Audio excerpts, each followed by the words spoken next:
Here's the paradox. You probably think a difficult childhood lives in your memory, that it's a handful of scenes you can replay, a slammed door, a silence at the dinner table, a promise that got broken. So you tell yourself, it was a long time ago. I don't even think about it anymore. And you actually believe that's where it ends. But here's what almost nobody tells you. It doesn't live in your memory. It lives in your body. It's in the way your shoulders tense the second someone's voice changes, before you've even processed what they said. It's in how you can walk into an apartment and read the mood of the room in half a second, just from the way the air feels. It's in the sudden, cold exhaustion that hits you after a completely normal conversation for no reason you can name. That's not overthinking. That's not being too sensitive.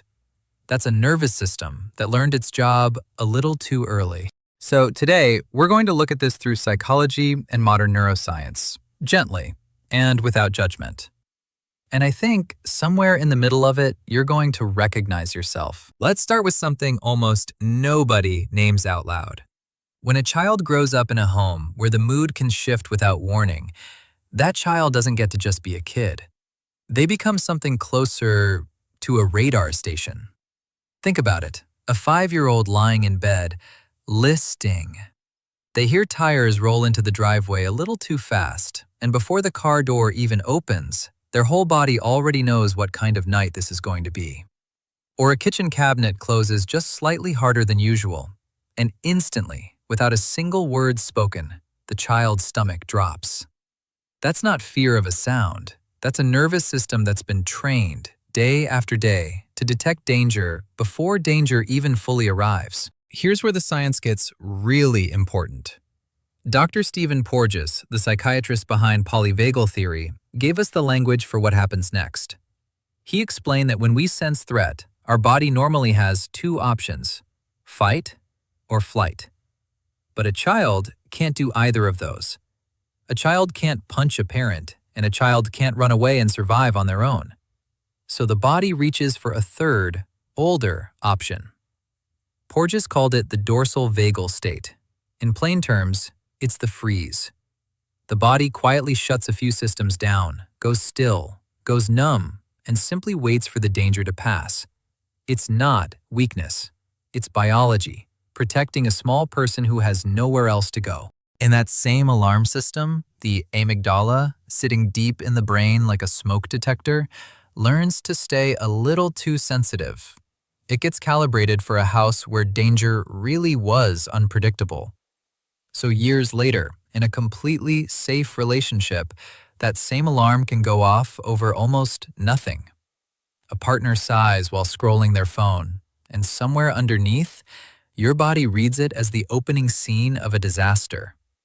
A text goes unanswered for 3 hours, and it doesn't feel like they're busy, it feels like the ground is moving. That's not you being dramatic. That's an old alarm system, still doing the job it learned when it was 5. So what happens when that biology follows you into adulthood? It doesn't stay in the past. It builds something, and that something is what I'd call the armor. Here's what it looks like from the inside. Before a difficult conversation even happens, you've already had it 10 times. In the shower, in the car, lying awake at midnight, you run the whole scene in your head. What they might say, what you'll say back, every possible way it could go wrong. It feels like preparation. It feels responsible, even smart. But really, it's a small child's old survival trick, dressed up in an adult's vocabulary. If I can predict the pain before it happens, maybe it won't surprise me. Maybe it won't hurt as much. Except, it doesn't work that way. It just means you live through every hard moment twice, once in your head and once for real. And by the time the actual conversation happens, you're already exhausted. You've already spent the energy. This is where analysis paralysis comes from. Not laziness, not indecision. Just a mind that's been standing guard for so long, it doesn't know how to rest. And then there's a quieter loss, one that almost nobody talks about. The loss of innocence when it comes to being loved. Someone gives you a genuine compliment. You look beautiful today. I'm really proud of you. And instead of just receiving it, some part of you immediately starts working. What do they want? What's the catch? Are they buttering me up before bad news? A compliment doesn't land as warmth. It lands as a question that needs solving. Picture this. It's 2 in the morning. You're lying in bed, phone lit up in the dark, scrolling through nothing in particular. Your partner said something kind to you earlier that day, and it should have felt good. But instead, you're just lying there, turning it over and over, waiting for the second half of the sentence that never comes. The part where it turns into a demand, or a trick, or a disappointment. That emptiness is not ingratitude. It's a nervous system that was never given the chance to believe that Sefit could just stay. So, what do you actually do with all of this? You can't out-argue the amygdala in the heat of the moment. It doesn't speak logic, and it doesn't care that you're 34 now, with your own apartment, your own income, your own front door, and your own lock. It just reacts. But another part of your brain can step in anyway. The prefrontal cortex, right behind your forehead, handles reasoning and perspective.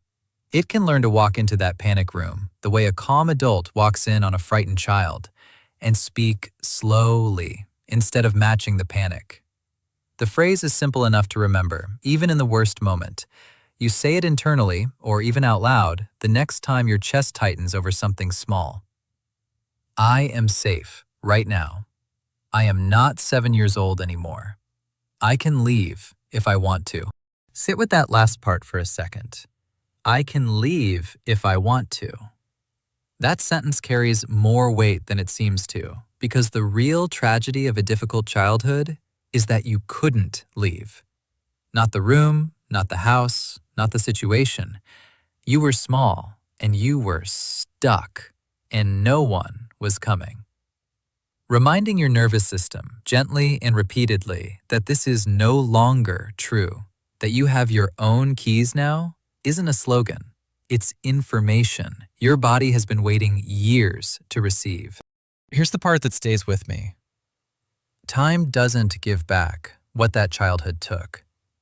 It doesn't undo the nights, or the listening, or the waiting for tires in the driveway. But it does something quieter.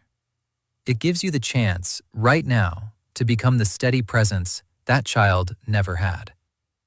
You can't go back and sit on the edge of that bed with them, but you can become the adult who finally turns and says, softly, "You can rest now. I've got this." If any part of this found you tonight, tell me in the comments which part resonated with you most. I'll see you next time.